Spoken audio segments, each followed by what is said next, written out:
Decíamos que una condición para que podamos expresarnos adecuadamente por escrito tiene que ver con el hecho de poner al lector en el centro, darle la mayor relevancia, ponernos en sus zapatos para que verdaderamente podamos lograr transmitir de manera adecuada el mensaje que queremos hacer llegar a través de nuestro texto, sea quien sea esa persona a la que nos estamos dirigiendo.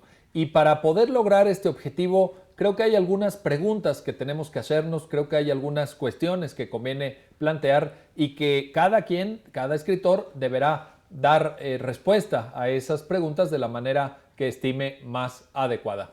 ¿Cuáles son esas preguntas? ¿Cuáles son esas cuestiones? Tienen que ver con el hecho de que nos preguntemos por qué lo que estoy escribiendo debería interesarle a mis posibles lectores.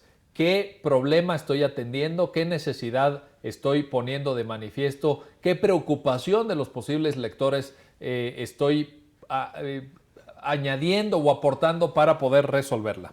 Está escrito, está redactado de tal manera mi texto que me puedan entender, y para ello hay que hacer una distinción fundamental, hay que hacer una diferenciación básica que nos atañe y nos compete, sobre todo a nosotros los abogados, que es la siguiente: ¿a qué tipo de público me estoy dirigiendo? Esa es una diferenciación, diría yo, primaria, o es una diferenciación absolutamente importante, porque como ustedes podrán imaginar, pues no es lo mismo dirigirse a lo que me gusta denominar público abierto, es decir, a cualquier tipo de personas que puede o no tener conocimiento de cuestiones jurídicas, que dirigirse a un público especializado, es decir, a un público que tiene una formación como abogados o que está estudiando derecho y que por tanto maneja de una manera relativamente solvente los conceptos jurídicos.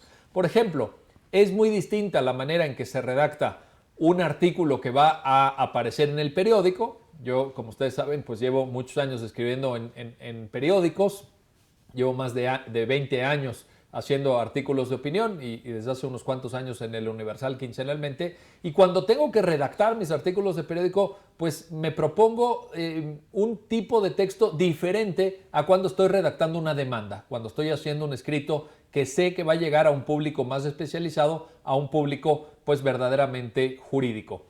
Incluso más, dentro del público jurídico hay que ver a qué tipo de actor nos dirigimos, porque yo creo, y es una sugerencia que les comparto, que no debe ser igual la escritura que hacemos cuando nos dirigimos a un juez de primera instancia que cuando nos dirigimos a los ministros de la Suprema Corte. No porque unos sepan más y otros sepan menos, no va por ahí mi argumento. Mi argumento va en el sentido de que nos tenemos que dar cuenta del nivel de la instancia judicial a la que nos estamos dirigiendo para adecuar, para hacer las adecuaciones, para hacer las modificaciones pertinentes en nuestro texto. Y para poder lograr esta idea de ponernos en los zapatos del lector y para poner al lector en el centro de nuestro objetivo, de nuestro propósito cuando escribimos, les voy a dar una sugerencia adicional. Piensen mientras están escribiendo en una persona en concreto. No en cualquier persona, en una persona de carne y hueso. Puede ser su jefe, puede ser su mejor amigo, puede ser su profesor, puede ser un juez en concreto con nombre y con apellido. Si de plano no se les ocurre a nadie, piensen, déjenme poner un ejemplo exagerado, en su mamá. Piensen en que su mamá está leyendo el texto que ustedes están escribiendo y pregúntense, si mi mamá estuviera leyendo este texto, ¿lo entendería?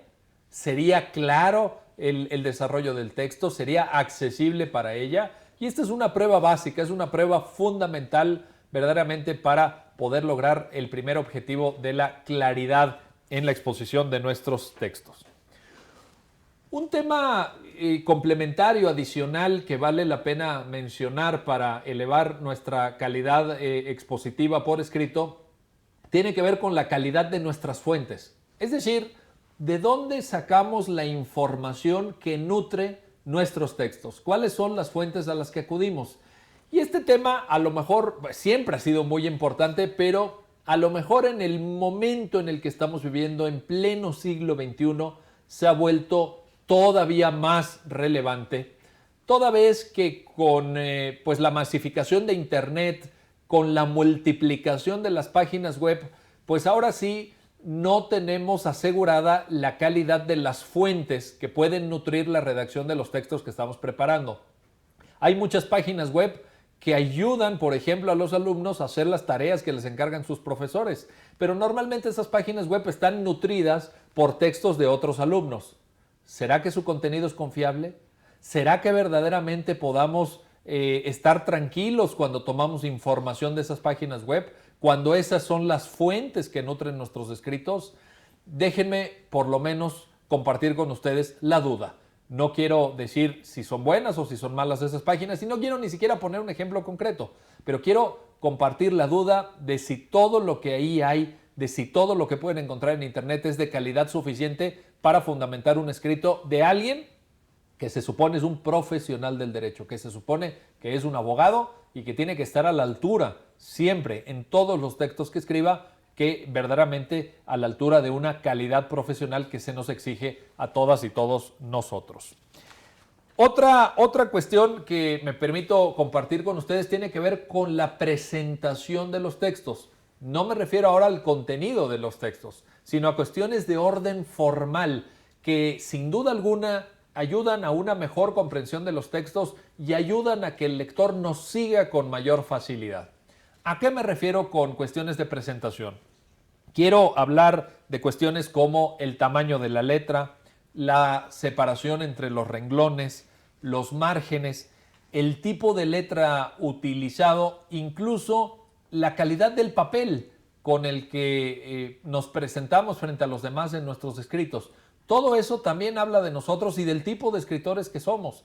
Tenemos que usar un tamaño de letra adecuado para facilitar la lectura. Tenemos que diseñar las páginas de tal forma que tengan unos márgenes adecuados, que pues evitar los extremos en la separación de los renglones, ni escribir páginas a renglón seguido, ni tampoco exagerar con páginas a triple espacio entre los renglones. Creo que hay que cuidar este tipo de cosas porque verdaderamente, repito, nos ayudan a que el lector nos siga con mayor facilidad. Por último, en esta conversación sobre cómo escribir mejor, en esta especie de introducción muy general al taller de escritura para abogados, quiero señalar algunas cuestiones que tienen que ver no con la redacción de escritos en general, sino con la redacción de escritos jurídicos, con la redacción de escritos forenses, como se llama, es decir, demandas, contestaciones de demandas, escritos de alegatos, interposición de recursos o promoción de juicios de amparo, etcétera, etcétera.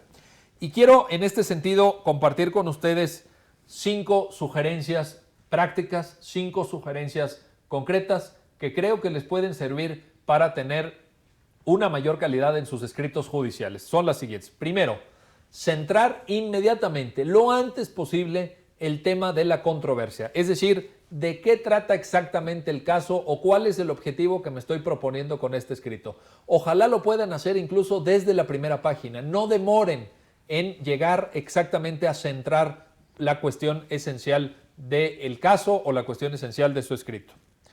Segunda sugerencia, introduzcan citas jurisprudenciales o doctrinales en el momento oportuno. Esto les va a ayudar mucho. Les va a ayudar mucho en la tarea de persuasión o convencimiento de los juzgadores. ¿Por qué?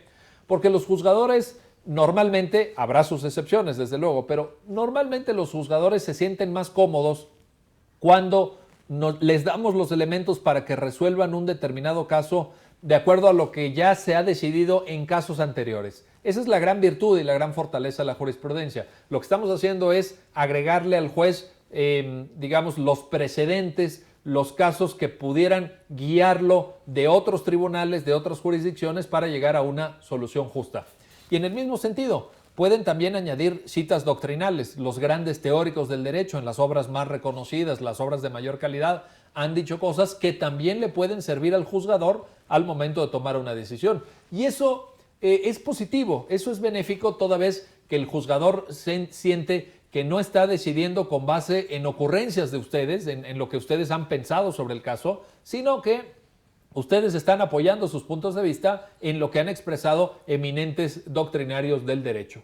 Y ahí mismo se pueden añadir aforismos jurídicos, principios generales del derecho, que también robustezcan la calidad de sus escritos y que fortalezcan desde luego su argumentación. Esta sería mi segunda sugerencia. La tercera sugerencia que quiero compartir con ustedes para buenos escritos forenses o buenos escritos judiciales consiste en lo siguiente: siempre terminen con una recapitulación sintética de lo que se ha dicho. Es decir, al final de sus escritos añadan un párrafo, 2 párrafos, no muchísimo más, en donde sinteticen, en donde recapitulen los aspectos más importantes de su texto, los aspectos más importantes de su escrito, para que el juez se quede al final de la lectura de su escrito con esa parte, que tenga muy fresca esa parte para, digamos, a manera de despedida casi del texto, porque eso ayuda a que el juez tenga claridad o tenga una más fácil manera de recordar los puntos esenciales de su escrito. La cuarta sugerencia que quiero hacer para escribir buenos textos forenses o buenos textos judiciales es que usen un lenguaje sobrio e impersonal.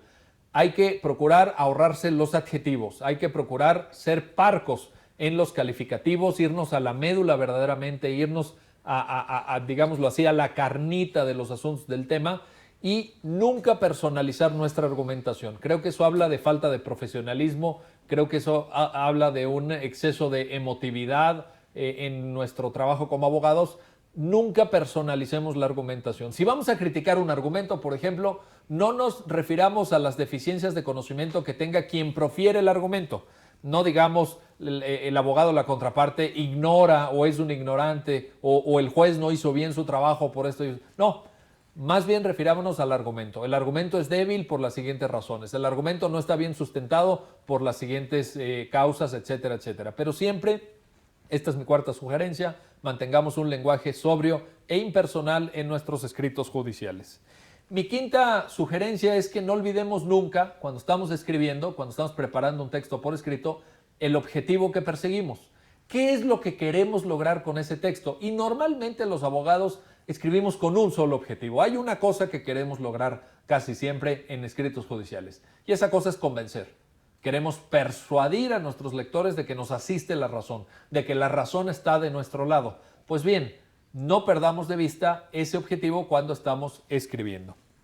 Y finalmente, la sexta consideración que quiero compartir con ustedes, y esta sería prácticamente la despedida de este video y de este comentario, es que tengamos cuidado con el uso excesivo de términos legalistas, de jerga jurídica, del lenguaje muy propio de abogados. Hay abogados que piensan que de esa manera están adornando sus escritos o que están demostrando su vasta cultura jurídica. Mi opinión es diferente.